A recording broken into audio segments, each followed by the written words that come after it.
Welcome to Know Your Mobile. I am Basil. I'm here with the BlackBerry Z10 and the HTC One, and we're here to compare both of these phones for you. Many people have said the BlackBerry Z10 and the HTC One look like little brothers, and indeed we can confirm that they do, but the HTC One is certainly the better looking brother. It packs an aluminium chassis, unlike the HTC One's plastic body.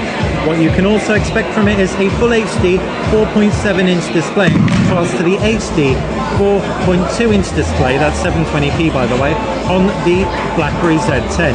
BlackBerry have crammed their own user interface on, and there is a lot of innovation in this thing, so don't write it off just yet. We're going to start by talking about the design, and on the left of the HTC One there's just a micro SIM slot.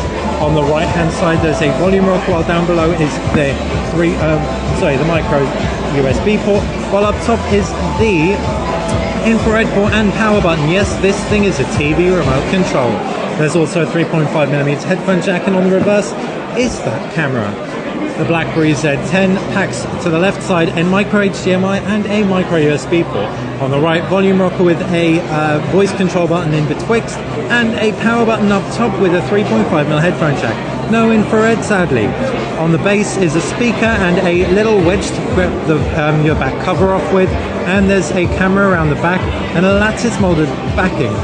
The back cover can actually be removed to reveal the micro SD card slot, micro SIM slot, and the removable 1800 milliamp battery.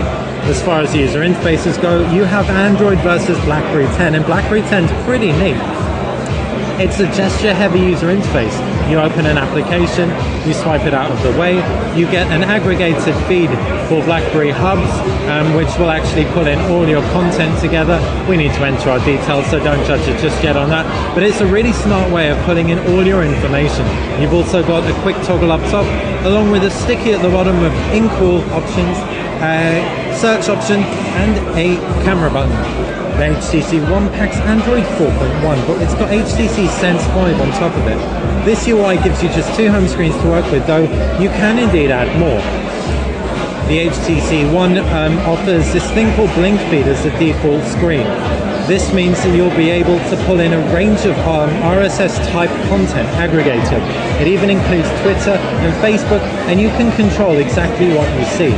We've right now got it set to The Guardian, but we can actually tweak that, update it to show you a different feed as we're doing now. It only updates when you tell it to, which is really smart.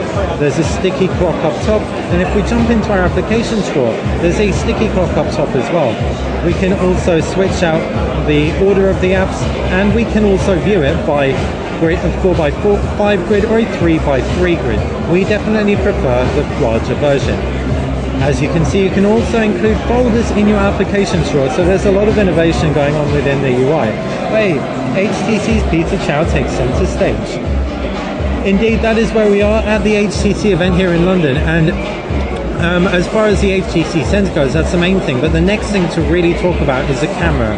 You've got something called HTC Zoe on here, and that's the camera's ability to take a video, 3.6 seconds, and 20 pictures simultaneously, and turn it all into something altogether magical.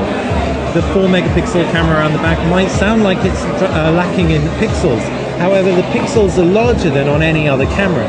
This means low light performance, when coupled with optical image stabilization, is going to trump the BlackBerry Z10 No End, which we have reviewed, and we can tell you low light performance is its real downfall. Having said that, you do have fantastic picture quality and good daylight with an 8-megapixel sensor on board. It's the same sensor as in the Samsung Galaxy S3. All in all though, we're going to throw it out there, the HTC will probably be better in terms of optics with its focus on it, but we haven't got one in for review, so a definitive conclusion will indeed have to wait. As far as performance goes, you've got a Qualcomm Snapdragon S4 processor in both, but it's a dual-core version in the BlackBerry Z10, clocked at 1.5 GHz. In the HTC One, you have the 1.7 GHz quad-core version. It's also the 600 variant, so it's one of the most powerful quad-core processors out at the moment. In turn, we should feel the full HD display should be powered along with no problem. Speaking of that display, you have a whopping pixel density of 468, and that's in contrast to the roughly 300 and something pixel density in the BlackBerry Z10. So while BlackBerry innovates hugely in terms of its gesture support, HTC do so in terms of UI on top of Android. Which is the right one for you? Well, that's your decision to make, but we've given you our opinion on what differs between these two really gorgeous handsets. Thanks for watching Know Your Mobile. I've been Basil, this has been the HTC One and the BlackBerry Z10. Enjoy the rest of the videos that we take at the HTC One launch. If you do like this video, subscribe to this channel and click like. Thanks for watching Know Your Mobile.